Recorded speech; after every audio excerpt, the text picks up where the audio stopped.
Hello everyone, कैसे हैं आप सब। मेरा नाम अंशुल है और मैं बहुत स्वागत करता हूं आपका ज्ञानम के ऑनलाइन चैनल पर। आज आपसे जो बात करने आए हैं वो पढ़ाई की बात नहीं है, वो किसी सब्जेक्ट की बात नहीं है। आज कुछ सवाल है जिनका हम जवाब ढूंढेंगे, ठीक है। दुनिया में ना 3 सवाल ऐसे हुए जिन्होंने दिमाग खराब किया दुनिया का, है ना। उस सवाल को ढूंढने में बहुत कुछ हुआ। जैसे कि पहला सवाल दुनिया में पूछा गया कि मुर्गा पहले आया या अंडा, है ना। दूसरा सवाल पूछा गया था जब जेम्स वॉट ने देखा कि कैटल की भाप से जो ढक्कन है वो क्यों उठ रहा है ना। दूसरा बड़ा इंटेलिजेंट सवाल था। दुनिया का तीसरा सबसे बड़ा सवाल पूछा गया था जब आपके न्यूटन साहब के सिर पे सेब गिरा तो उन्होंने पूछा भी ये सेब नीचे क्यों गिरा। लेकिन ये 3 सवालों के जवाब तो मिल चुके हैं, लेकिन कुछ सवाल ऐसे हैं जिनके जवाब अभी तक नहीं मिले हैं, जो खासकर बच्चों को परेशान करते हैं। क्या एसएससी और बैंकिंग की तैयारी साथ में करनी चाहिए या नहीं करनी चाहिए, ठीक है। तो ऐसे कुछ सवाल जो हमें परेशान करते हैं, हमें तंग करते हैं, आज उसका जवाब ढूंढने की कोशिश करते हैं कि क्या आप लोगों को बैंकिंग प्लस एसएससी की तैयारी करनी चाहिए, या आप डेडिकेटेड होकर सिर्फ बैंकिंग की तैयारी करें, या डेडिकेटेड होकर आप सिर्फ एसएससी की तैयारी करें। ये दोनों चीजें आप लोगों के लिए क्या रहेंगी, इंपॉर्टेंट रहेंगी। तो आज वीडियो को लास्ट तक देखिएगा। आपके इस सबसे कठिन सवाल का जवाब मैं आज देने जा रहा हूं कि क्या बैंकिंग और एसएससी की तैयारी हमें एक साथ करनी चाहिए या नहीं करनी चाहिए, ठीक है।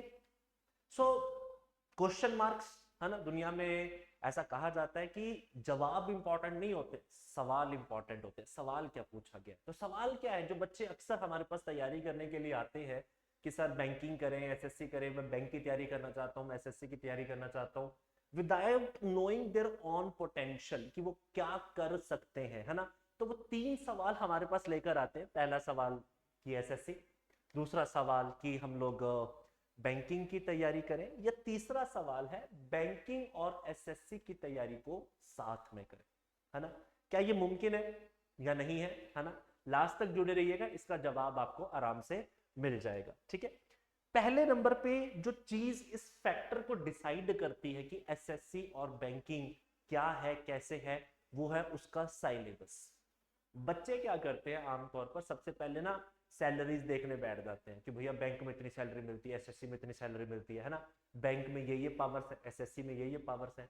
मतलब तैयारी शुरू करने से पहले वो अपने आप को ऑफिसर डिक्लेयर कर देते हैं, है ना। बसी साहब का एक वीडियो आया था ना, जहां पर उन्होंने कहा कि भैया हमने पहली तैयारी इंटरव्यू की थी, है ना। So they started from the interview. नहीं, सबसे पहली तैयारी किसी भी एग्जाम की जब आप करते हैं तो अगर आपको सिलेबस नहीं पता है ना, समझ लो आपको तैयारी नहीं है। मैं आपको लिख कर दे सकता हूं, जिस व्यक्ति को सिलेबस ही नहीं पता ना, उसका पेपर कभी क्लियर नहीं हो सकता। इसीलिए सबसे पहली चीज जो आपको जाननी चाहिए आपकी बैंकिंग और एसएससी के लिए वो है आपको सिलेबस पता होना चाहिए, ठीक है। अब सिलेबस तो देखो कॉमन है, मैथ है, रीजनिंग है, इंग्लिश है ना, जीए जीएस का पार्ट होता है। लेकिन हम ये देखेंगे कि एसएससी के सिलेबस में क्या क्या है, बैंकिंग के सिलेबस में क्या क्या है, और ऐसा क्या है जो दोनों जगह पर मिलता है ना। Let's begin with the topics जो कि आपके क्वांट्स के हैं, मैथमेटिक्स के हैं, जो कि आपको रीजन बैंक और एसएससी दोनों में देखने को मिलते हैं। जैसे कि सबसे पहला टॉपिक नंबर सिस्टम, ये बैंक में भी पूछा जाता है और आपके एसएससी में भी पूछा जाता है। और नंबर सिस्टम को तो बैंकिंग बड़े जबरदस्त तरीके से पूछती है ना। फिर परसेंटेज के क्वेश्चंस, प्रॉफिट एंड लॉस के क्वेश्चंस, पार्टनरशिप के क्वेश्चंस, एवरेजेस के क्वेश्चन, रेशियो और प्रोपोर्शन के क्वेश्चन, मिक्सचर एलिगेशन के question, and time and work के क्वेश्चन। ये वो टॉपिक है क्लास जहां पे आपको दिखेगा कि मैथ का जो टॉपिक है वो बैंक और एसएससी के अंदर आपका क्या रहेगा, सेम। बैंक की बात करूं तो बैंक का तो ये ऑलमोस्ट ऑलमोस्ट 60% हो गया भाई साहब। आपका बैंक का जो प्री का पेपर है, जो आपका मेंस का पेपर है, उसका 60% तो यही हो चुका है ऑलमोस्ट। अगर एसएससी की बात करेंगे तो एसएससी में ये तकरीबन तकरीबन 40 to 50% सिलेबस कवर हुआ है ना। अब देखते हैं वो टॉपिक जो आपके बैंक और एसएससी में थोड़े से डिफरेंस हो जाते हैं, ठीक है। जैसे कि एसएससी के कुछ यूनिक टॉपिक हैं जो आपको बैंक में नहीं पूछे जाते, जैसे ज्योमेट्री है, अलजेब्रा है, ट्रिग्नोमेट्री है, कोऑर्डिनेटेड ज्योमेट्री है, एंड आपका मेंसुरेशन है। ये टॉपिक आपको आमतौर पर बैंक्स में देखने को नहीं मिलते। सिमिलरली अगर आप क्वाड्रेटिक इक्वेशंस और डाटा सफिशिएंसी की बात करेंगे तो आमतौर पर ये टॉपिक आपको एसएससी में देखने को नहीं मिलते हैं।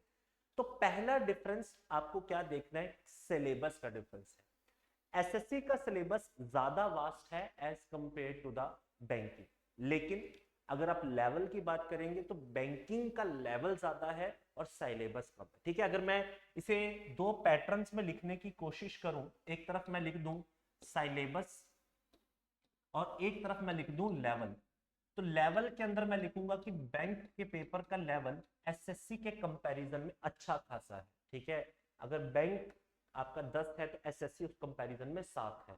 ठीक है, लेकिन अगर सिलेबस की बात करें तो सिलेबस के मामले में मैं लिखूंगा एसएससी। तो अगर एसएससी का सिलेबस 10 है तो बैंक का सिलेबस 6 या 7 है। तो पहला चीज जो आपको समझनी है कि बैंक की तैयारी करनी है या एसएससी की तैयारी करनी है, उसमें आपको समझना है कि आपको सिलेबस को समझना है। फिर आपको क्वेश्चंस के लेवल को समझना है कि बैंक के पेपर में कैसे क्वेश्चंस आते हैं, एसएससी के क्वेश्चंस कैसे पूछे जाते हैं। इसके लिए जो काम आपको करना है वो सबसे आसान काम बता रहा हूं। सिलेबस देखने के बाद हमेशा तैयारी करते हुए सबसे पहले देखो प्रीवियस ईयर क्वेश्चंस क्या है। आपकी तैयारी का जो सेकंड स्टेप है ना बच्चे, वो क्या होता है, हमेशा प्रीवियस ईयर क्वेश्चंस। अगर आपने प्रीवियस ईयर्स नहीं देखे हैं मतलब आपने आधी तैयारी नहीं की है।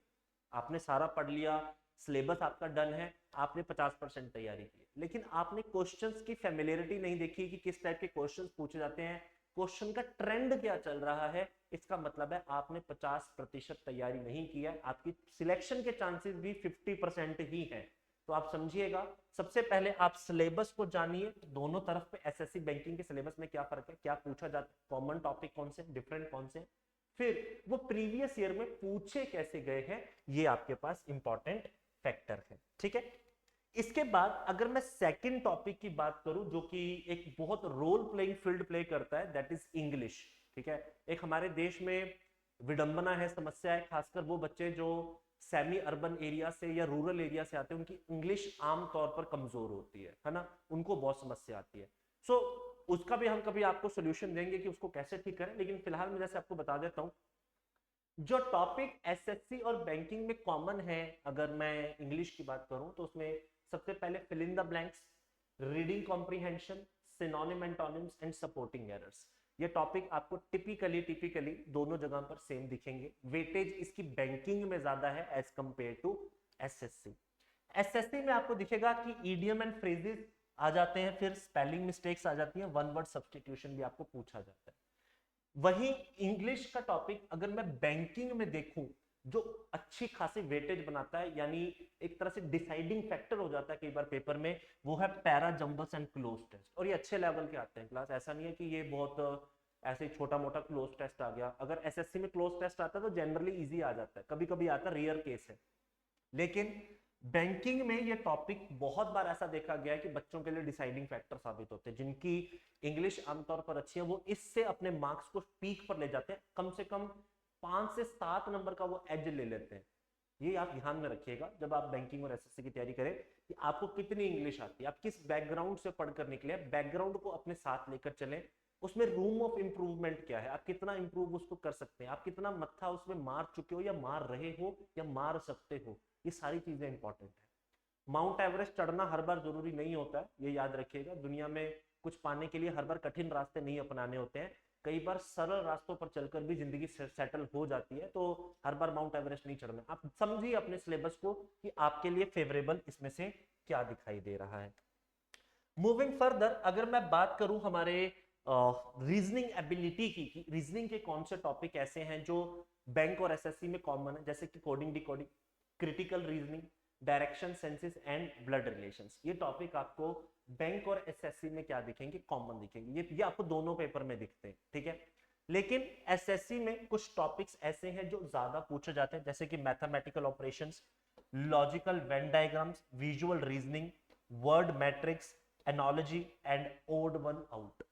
ठीक है, अगर मैं रीजनिंग की बात करूं तो मुझे पर्सनली लगता है कि अगर आपको खासकर बैंकिंग का पेपर क्लियर करना है, जिस बच्चे की रीजनिंग अच्छी होती है ना यार, मैं सच बता रहा हूं, मेरे पर्सनल एक्सपीरियंस में, मैं बैंकिंग की फील्ड में पिछले कम से कम 8 साल से जुड़ा हूं, 8 से 9 साल से मैं जुड़ा हुआ हूं। और मैंने बहुत बार एक चीज कॉमन नोटिस किया, जिन बच्चों की रीजनिंग अच्छी होती है ना उनका पेपर बहुत जल्दी क्लियर होता है। अगर किसी का पेपर 10 महीने में क्लियर होना है और उसकी रीजनिंग अच्छी है, उसका पेपर 8 में क्लियर हो जाएगा। मैं सच बता रहा हूँ, क्योंकि बहुत बार ऐसा देखा जाता है कि लोग रीजनिंग को लाइटली ले लेते हैं कि हाँ ये तो हो जाएगा हो जाएगा, उसकी प्रैक्टिस कम करते हैं। लेकिन अगर आप रीजनिंग की प्रैक्टिस ठीक ठाक करो ना, सबसे ज्यादा स्कोरिंग स्कोर है। मैथमेटिक्स में कई बार स्टेटमेंट समझ नहीं आते, रीजनिंग की सॉल्व होने की प्रोबेबिलिटी बहुत ज्यादा है। इंग्लिश में कई बार बच्चे ग्रामेटिकल जो मिस्टेक्स हैं उससे मार खा जाते हैं, लेकिन रीजनिंग एक ऐसा सब्जेक्ट मुझे पर्सनली लगता है जो ज्यादा स्कोरिंग है, क्योंकि इसकी सॉल्विंग प्रोबेबिलिटी और इसके ठीक होने की प्रोबेबिलिटी सबसे ज्यादा as compare to the rest of the subjects. ठीक है, फिर कुछ टॉपिक ऐसे हैं जो रीजनिंग के सिर्फ बैंकिंग में पूछे जाते हैं, जैसे कि analytical reasoning, syllogisms, inequalities, input output and data sufficiency. तो अगर आप ध्यान से देखेंगे तो आपको यहाँ पर फिर से देखना है कि कौन से टॉपिक ऐसे हैं जो आपको करने हैं, कौन से नहीं करने हैं।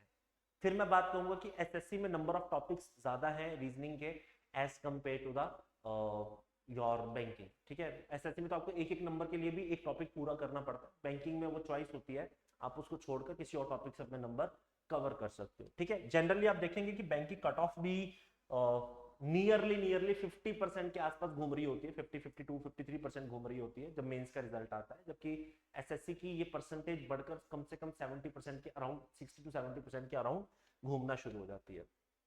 बात करें इसके आखिरी topic, that is general awareness. ठीक है, जीए जनरल अवेयरनेस का जो टॉपिक है, बैंकिंग और एसएससी में जो टॉपिक कॉमन है वो आपके करंट अफेयर्स है, डे टू डे जीके है, इंपॉर्टेंट एब्रीविएशन है और कंप्यूटर लिटरेसी है।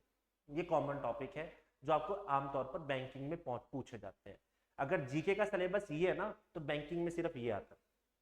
ठीक है, इतना ही है। अगर मैं यहाँ पे लाइन मार दूं, 10 तक का पैरामीटर लिखूं एक से लेकर, तो बैंकिंग में सिर्फ यहीं पे कहानी खत्म हो जाएगी। एसएससी में तो उसके बाद Indian polity, general science, economy, geography, history, awards, important days, famous personalities, ये टॉपिक करंट अफेयर के फॉर्म में भी आपको दिखते हैं बैंकिंग में। ऐसा नहीं है कि ये टॉपिक नहीं आते हैं। आजकल बैंकिंग में बहुत बार ऐसा देखा गया कि कोई करंट अफेयर की न्यूज जो आज की डेट में चल रही है और वो हिस्ट्री से या पॉलिटी से कोई ताल्लुकात रखती है या उससे कोई रेफरेंस पे रखती है, तो वहां से क्वेश्चन पूछा जाता है। जैसे जब सोमनाथ मंदिर का उद्घाटन हुआ था तो आईबीपीएस 2021 या 22 के अंदर ये क्वेश्चन पूछ लिया गया था कि first Somnath temple was built by which king. तो बच्चे हैरान हो गए थे कि हिस्ट्री का क्वेश्चन कैसा है, तो हिस्ट्री का नहीं था, क्वेश्चन करंट अफेयर का था, लेकिन हिस्ट्री के रेफरेंस से पूछ लिया गया है। ठीक है, तो कई बार ऐसी चीजें दिखती हैं, लेकिन ये आईबीपीएस में आती हैं। एसबीआई, आरआरबी या इंश्योरेंस के जो एग्जाम्स होते हैं वहां पर आमतौर पर चीजें देखने को नहीं मिलती है। फिर कुछ यूनिक टॉपिक जो सिर्फ आपको बैंकिंग के लिए पढ़ने होते हैं, वो आपके बैंकिंग अवेयरनेस, फाइनेंशियल अवेयरनेस, या आप इंश्योरेंस का पेपर देते हैं तो इंश्योरेंस अवेयरनेस, या आपको एक टॉपिक जो ज्यादा डिटेल में कम से कम 15-20 क्वेश्चंस के ऊपर पूछा जाता है, that is your computer awareness. अब फिर से आप देखिए कि बैंकिंग का जो सिलेबस है एसएससी के कंपैरिजन में लिमिटेड है, और उसी लिमिटेड में वो लेवल उठाकर आपको क्वेश्चन पूछता है। तो यहां तक जो आप लोगों ने देखा वो ये है कि किस तरीके से बैंकिंग और एसएससी के सिलेबस में डिफरेंसेस आते हैं। अब यहां से हमें सिलेक्ट करना होता है हमारा पोटेंशियल। ठीक है, तो मोस्ट इंपॉर्टेंट एस्पेक्ट जो यहां पर आकर शुरू हो जाता है वो हमारा पोटेंशियल है। क्या हम सारा सिलेबस कर सकते हैं? ठीक है, जैसे मेरे पास कई बार बच्चे आते हैं तो मैं कई बार बोलता हूं कि यार आप तैयारी ओपन छोड़ दीजिए। ओपन छोड़ने का क्या मतलब, आप सब कुछ कीजिए, आप मैथ, रीजनिंग, इंग्लिश, जीके पूरा कीजिए, आप हिस्ट्री, पॉलिटी, ज्योग्राफी पूरा पढ़िए, आप एडवांस मैथ्स पढ़िए, आप रीजनिंग के टॉपिक एक बार पूरे पढ़िए। 6 महीने की जब आप पहली बार कोर्स बाय करते हो, आप 6 महीने की जब तैयारी करते हो, तो पहले 6 मंथ आपको 2 ही काम करने होते हैं क्लास। आपको सिलेबस पढ़ना है, सिलेबस समझना होता है, और सिलेबस को प्रैक्टिस में लाना होता है। ठीक है, 6 मंथ्स के अंदर आपको जो काम करना है वो सिलेबस को प्रैक्टिस पे लाना होता है। 6 महीने में आपको पता लग जाता है कि कौन से टॉपिक में आप फेमिलियर हो सकते हैं, कौन से टॉपिक में आप फेमिलियर नहीं हो सकते। ये आपकी पावर है। जिस सवाल का जवाब आप मेरे पास ढूंढ रहे हैं वो आपके पास है ना। जिसको ढूंढे तू बाहर बाहर, वो बैठा है भीतर छुपके, तेरे अंदर 7 समंदर क्यों ढूंढे तुक्के तुक्के, है ना। सब कुछ तुम्हारे पास ही तो है, तुम किसी से सवाल का जवाब क्यों पूछ रहे हो। आप तैयारी करते हैं, जब आप डेडिकेटेड तैयारी करते हैं तो आपको पता लग जाता है कि आप एसएससी की तैयारी करने में सक्षम हैं या बैंकिंग की तैयारी करने में सक्षम है। As a teacher, as a mentor, मैं भी आपके इस केस में हेल्प करूंगा कि आपको बताऊंगा कि किस पेपर को किस तैयारी से किया जा सकता है। ठीक है, कई बार हम जब बच्चों से इंटरेक्ट करते हैं ना, तो हम उनको बता देते हैं कि यार तुम एसएससी मत करो, तुम बैंकिंग करो, या हम कईयों को बोलते हैं कि आप बैंकिंग मत करो, आप एसएससी करो। या हम तीसरे ऑप्शन भी आपके पास ओपन रखते हैं कि बहुत सारे एग्जाम्स होते हैं यार, हाई कोर्ट के पेपर्स होते हैं, क्लरिकल एग्जाम्स होते हैं, हमारे स्टेट एग्जाम्स होते हैं, हरियाणा, पंजाब, हिमाचल के या बाकी किसी स्टेट के, हमें उनसे भी तो जवाब मिलते हैं। तो आप इस बात को समझिए कि जब आप सिलेबस कर रहे हैं तो आपको समझ में आ जाता है। और प्लीज प्लीज एक मिस्टेक नहीं करनी है जो मैं आमतौर पर बच्चों पर देखता हूँ, और ये बीमारी है, ये प्रॉब्लम नहीं है, ये बहुत बड़ी पैंडेमिक बीमारी है जो 10 में से 7 बच्चों में होती है। वो एक फेवरेट सब्जेक्ट चुन लेते हैं। फेवरेट का मतलब क्या है? अगर बचपन से मैथ्स अच्छा है तो मैथ्स करते चले जा रहे हैं, दिन भर दिन की 12 घंटे की पढ़ाई में सिर्फ 7 घंटे मैथ्स हो रहा है। या रीजनिंग अच्छी है तो रीजनिंग करने बैठ जाते हैं, इंग्लिश अच्छी है तो सिर्फ इंग्लिश ही करते रहते हैं, जीके अच्छी है तो जीके ही करते रहते हैं। मेरी एक लाइन लिख लो, काम आएगी तुम्हारे। You don't need to be a manager in one subject, you need to be a clerk in each and every subject. आपको एक सब्जेक्ट का मास्टर नहीं बनना है। आपने टीचिंग थोड़ी करनी है कि आपने मैथ बहुत अच्छा कर लिया अब आप टीचिंग करने चले जाओगे। आप गवर्नमेंट जॉब की तैयारी कर रहे हो। गवर्नमेंट पेपर उन्हीं के क्लियर होते हैं जिन्हें सब कुछ आता होता है, चाहे थोड़ा थोड़ा आता हो, लेकिन आपको सारा कुछ आना बहुत जरूरी है। अगर आप सिर्फ ये सोचते हो कि भैया हम सिर्फ मैथ करके पेपर निकाल लेंगे, आप रीजनिंग करके पेपर निकाल लेंगे, आप इंग्लिश करके पेपर निकाल लेंगे, मैं भैया आज ही बोल रहा हूँ, आज ही तैयारी छोड़ दो, नहीं होने वाला है। क्योंकि आप एक सब्जेक्ट की मास्टरी को पकड़ रहे हो, उस मास्टरी से पेपर नहीं क्लियर होते। बहुत सारे बच्चे एसएससी में इस सब्जेक्ट में फंस जाते हैं, जीके में डिटेल में पढ़ने लग जाते हैं, सारा कुछ अंदर तक खोद के ले आते हैं। भैया नॉलेज बढ़ती है, नॉलेज को मैं मना नहीं कर रहा हूँ, नॉलेज बहुत अच्छी चीज है, अगर आपके पास नॉलेज है तो आप दुनिया में कहीं मार नहीं खाओगे। लेकिन जहां आप मार खा जाओगे वो आपका खुद का गवर्नमेंट एग्जाम। ठीक है, तो हर सब्जेक्ट को उतना ही टाइम देना जितनी उस पेपर की रिक्वायरमेंट है, whether it's SSC, whether it's banking, whether FCI, whether high court clerical exams, whether your pre triple SP और द स्टेट सिलेक्शन एग्जाम्स। आप किसी भी एग्जाम में सबसे पहली चीज जो समझेंगे वो यही होती है कि किस सब्जेक्ट को कितनी तवज्जो देनी है, कितनी इंपॉर्टेंस देनी है, कितना उसको पढ़ना है। पर पढ़ना सब कुछ है, ये आप छोड़ दीजिए कि आप सिर्फ एक सब्जेक्ट पढ़कर अपना काम चला लेंगे, नहीं, वो कभी नहीं होगा। बहुत बच्चे तैयारी शुरू करते हैं और वो इसी में ही खत्म हो जाता है कि वो एक सब्जेक्ट की मास्टरी पकड़ के बैठे हुए और फिर उनसे वो दूसरा सब्जेक्ट पढ़ा भी नहीं जाता। ये भी समस्या आती है क्योंकि साल 2 साल की तैयारी के बाद एक स्टेगनेंट फेस आता है क्लास, जहां पे आप अंदर से गिव अप करने लग जाते हो। ये हर बच्चे के साथ होता है, कोई गलत नहीं है, बुरा नहीं है, ये एक फेज है जो आपकी तैयारी में आपको हमेशा मिलेगा। तो आप जब इस थ्रेशहोल्ड पर आते हैं, इस स्टैग्नेंट स्टेज पर आते हैं, तो आप कोशिश कीजिए कि उससे बाहर निकले। उससे बाहर निकलने का सबसे आसान तरीका होता है उन सब्जेक्ट्स को पकड़ो जो आपने अभी तक ढंग से नहीं पकड़े हैं। वो टॉपिक पकड़ो जिसकी प्रैक्टिस आपकी कम है, वो टॉपिक पढ़ो, उनको सॉल्व करो, मॉक्स लगाओ, ठीक है, सेक्शनल मॉक्स लगाओ, टेस्ट को सॉल्व करो। जब तक आप ये काम नहीं करेंगे तब तक आपके पेपर के क्लियर होने के कोई चांसेस नहीं बनते हैं। तो मैंने आज आपको सिर्फ ये नहीं बताया कि एसएससी और बैंकिंग में से क्या करें, मैंने आपको ये भी बताया कि क्या पढ़े और क्या ना पढ़े, कैसे पढ़ना है, ये भी एक बहुत इंपॉर्टेंट फैक्टर है। सो अब आपके पास इस बात का सवाल का जवाब आ चुका होगा कि आपको एसएससी की तैयारी करनी है या बैंकिंग की तैयारी करनी है। पेपर पेन लीजिए, सिलेबस लिखिए, अपने आप को देखिए आपने कितनी तैयारी कर ली है, आप कितना तैयारी और करना चाहते हैं, आपने आज तक कितने मॉक सॉल्व किए, आपने कितने प्रीवियस ईयर पेपर्स को सॉल्व किए, सारा काला चिट्ठा लिखिए। आपका सत्य है आपके सामने आना चाहिए। जिस दिन ये सत्य आपके सामने आ जाएगा आपको बहुत क्लैरिटी आ जाएगी। वो जो परेशानियों के काले बादल होते हैं वो अपने आप छट जाएंगे। जो सवाल का जवाब आप मुझ पे या दुनिया में किसी कोने में किसी यूट्यूब पे ढूंढ रहे हैं या कहीं पर भी ढूंढ रहे हैं, उसको ढूंढने का आपको कोई जरूरत नहीं है। इस सवाल का जवाब आपके खुद के पास है, आपको सेल्फ एनालिसिस करनी पड़ेगी। इस सेल्फ एनालिसिस के अंदर 6-7 महीने में पेपर क्लियर हो जाएगा, इससे ज्यादा समय आपको नहीं लगेगा। सो ये जो एक डिफिकल्ट सवाल का जवाब था जो मैंने आपको दिया है, बाकी तो सवाल दुनिया में लोगों ने दे ही दिए कि अंडा पहले आया या मुर्गी, भाप से ढक्कन क्यों उठा और सिर के ऊपर ही सेब क्यों गिरा। इनके सवाल तो हमें फिजिक्स केमिस्ट्री मैथ में मिल ही जाते हैं, लेकिन इस सवाल का जवाब आई होप अब आपको मिल गया होगा। आपको भी अगर कोई ऐसी परेशानी आती है तो आप लोग हमसे जुड़ सकते हैं इंस्टाग्राम, टेलीग्राम, यूट्यूब चैनल्स पर, और नीचे दिए गए नंबर्स पे आप कॉल कर सकते हैं। मैं पर्सनली बैंकिंग और एसएससी के जो कोर्सेज है उसकी मेंटरशिप देखता हूँ, बच्चों से बातचीत करता हूँ। और ऐसा नहीं है कि सिर्फ हम लोग पढ़ाई की बात करते हैं, कई बच्चे कई बार किसी एंजाइटी से गुजर रहे होते हैं या किसी परेशानियों से गुजर रहे होते हैं। इस तैयारी के समय पर बहुत बोझ आता है, पेरेंट्स के ताने आते हैं, रिश्तेदारों की उम्मीद आती है, बॉयफ्रेंड गर्लफ्रेंड के शादी के सपने याद आते हैं तो हम सबका समाधान करते हैं, शादी नहीं करवाते हैं लेकिन समाधान जरूर करते हैं कि आपको इससे निकलकर बाहर कैसे जाना है। So let's call us and आप हमें कॉल कीजिए और हमें ज्वाइन कीजिए और we will start this journey together and we will make sure आपके इन सवालों के जवाब भी मिले और आपको ये सपने जो हैं गवर्नमेंट नौकरी के वो भी हम पूरे करें। Till then everybody just take care of yourself, stay connected and God bless you. Thank you so much.